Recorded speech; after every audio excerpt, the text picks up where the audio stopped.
মানে জানা আছে, পুরোটা জানা নেই। আপনি জানালেন, ধন্যবাদ আপনাকে। হুম।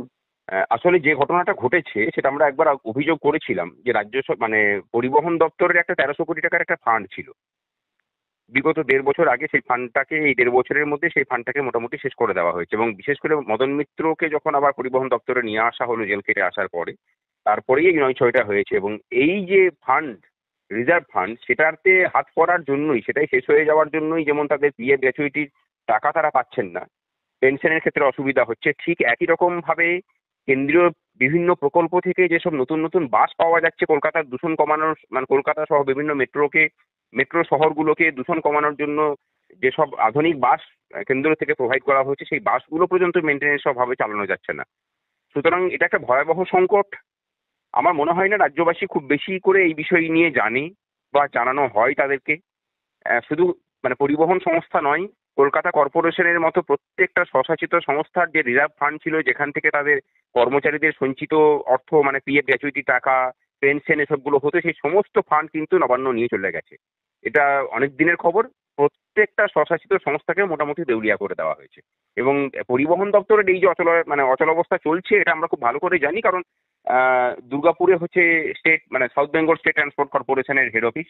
সেই সূত্র ধরে মানে একই অবস্থা সমস্ত জায়গাতেই।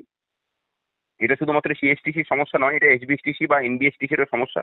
একই অবস্থা দিয়ে চলছে, অথচ অন্যান্য প্রত্যেকটা রাজ্যে, পাশাপাশি রাজ্যে যদি তাকিয়ে দেখেন, প্রত্যেকটা রাজ্যেই প্রায় পরিবহন সংস্থাগুলো প্রায় লাভে চলে, ব্যতিক্রম পশ্চিমবঙ্গ। মিসম্যানেজমেন্ট যেমন আছে, মদন মিত্রদের মতো লোককে মাথায় বসিয়ে রাখলে এর থেকে ভালো কিছু আপনি আশা করতে পারেন না। ভাস্করবাবু, একটা খুব ইন্টারেস্টিং পয়েন্ট আমি দেখলাম যে আদালতে এই রিপোর্টটা বেরিয়েছে, এখানে সেখান থেকে দেখছিলাম যে অর্থ দপ্তরের তরফে জানানো হয় রাজ্যের তরফে কর্মীদের প্রাপ্যের অংশ পরিবহন দপ্তরকে অনেক আগেই দিয়ে দেওয়া হয়েছে। পরিবহন বিভাগ এই টাকায় কি করেছে তা অর্থ দপ্তরের জানা নেই। একই সরকার পরিবহন মন্ত্রী স্নেহাশিস চক্রবর্তীকে অ্যাপয়েন্ট করেন মমতা বন্দ্যোপাধ্যায়। অর্থ দপ্তরটা বকলমে মমতা বন্দ্যোপাধ্যায় নিজে দেখেন। অর্থ দপ্তর জানে না যে পরিবহন দপ্তর এই 150 জনের প্রভিডেন্ট ফান্ডে টাকা কোথায় পাঠিয়ে দিয়েছে? বিশ্বাসযোগ্য? এইসব কথাবার্তাগুলো আসলে, এরা তো ধরুন, মানে কোনো প্রতিষ্ঠানকে কোনো সম্মান আজ পর্যন্ত দেখায় না, মানে এখন তো দেখাই না। সুতরাং আদালতে দাঁড়িয়েও এরা মিথ্যা কথা বলতে পারেন। সেই মিথ্যা কথা যেমন এই অফিসাররাও বলেন, ঠিক একই রকম ভাবে সেই মিথ্যা কথা মানে এদের নিয়োজিত যেসব আইনজীবীরা থাকেন তারাও বলেন। আর এইসব অফিসাররা এসে পরেও বেমালুম এইসব মিথ্যা কথাগুলো বলে যান। এগুলো এখন দস্তুর হয়ে গেছে। আহ, জানি না তখন যারা মামলাকারীদের পক্ষে আইনজীবীরা কারা ছিলেন, তারা কেন বললেন না যে মানে অর্থ সচিব জানবেন না তো, অর্থ দপ্তর জানবে না তো কে জানবে? এটা তো অর্থ দপ্তর, মানে তাকে তো অডিট রিপোর্ট দিতে হয়। তাহলে টাকা গেল, তার অডিট, মানে তার কি খরচা হয়েছে সেটাও তো হিসেবে আসা উচিত। মানে অর্থ দপ্তর টাকা দেবে, তার হিসেব নেবেন, এটা তো হয় না। সুতরাং গোলমালটা দুতরফ থেকেই হয়েছে, এবং এই যে 9-6টা হয়েছে সেটা নবান্নের নির্দেশেই হচ্ছে, এটা অন্য কোনো জায়গা নয়। মানে মমতা বন্দ্যোপাধ্যায় জানেন না যে অর্থ দপ্তর টাকা দিয়ে দিয়েছে, আর পরিবহন দপ্তর সে টাকা কোথায় সরিয়ে ফেলেছে তিনি জানেন না? বিশ্বাসযোগ্য? মানে এটা এটা নিয়ে কলকাতা হাইকোর্টে গত 4 বছর ধরে মামলা চলছে। 150 জনের আবেদনকারী টাকা বাকি রয়েছে। এ নিয়ে যাচ্ছি সঞ্জীব বন্দ্যোপাধ্যায় থেকে শুরু করে যাচ্ছি বিশ্বনাথ সমাদার, সবার বেঞ্চেই এটাকে এই পুরো ব্যাপারটা উঠে। করতে করতে করতে করতে শেষ পর্যন্ত আদালত অবমাননা 4 বার হওয়ার পর শেষ পর্যন্ত মহামান্য বিচারপতি অরিন্দম মুখোপাধ্যায় বেঞ্চ, এর আগেও একাধিকবার তিনি সময় বেঁধে দিয়েছিলেন, নির্দেশ দিয়েছিলেন, না হতে রুল জারি করেছিলেন। পুরো ব্যাপারটা আমি বলছি, মানে ভাস্করবাবু, আপনারা তো সংগ্রামী যৌথ মঞ্চ থেকে সমস্ত সরকারি অফিসগুলোর সঙ্গে কোঅর্ডিনেট করেন আপনাদের কর্মচারীদের স্বার্থ রক্ষার জন্য। ডি আন্দোলনে তো আপনারা একটু ভালো লড়াই দিচ্ছেন এই মুহূর্তে। আমার খালি একটা জিনিস মনে হয়, আমি আপনার সঙ্গে শেয়ার করতে চাই। সমস্ত সরকারি অফিসগুলোতে যারা সরকারি কর্মচারী আছেন তাদের তো রিটায়ারমেন্ট অনেকের ধরুন অনেক পরে, 30-এর মানে 2030-এর পর, 2035-এর পর, 2040-এর পর। এই যে টাকাগুলো, যে রিজার্ভ ফান্ড টান্ড গুলোকে সরিয়ে ফেলা হচ্ছে একটা দেউলিয়া সরকার, আলটিমেটলি তো তাদের জীবনে অন্ধকার নামবে নয় কি ভবিষ্যতে? তখন হয়তো এই সরকার থাকবে না।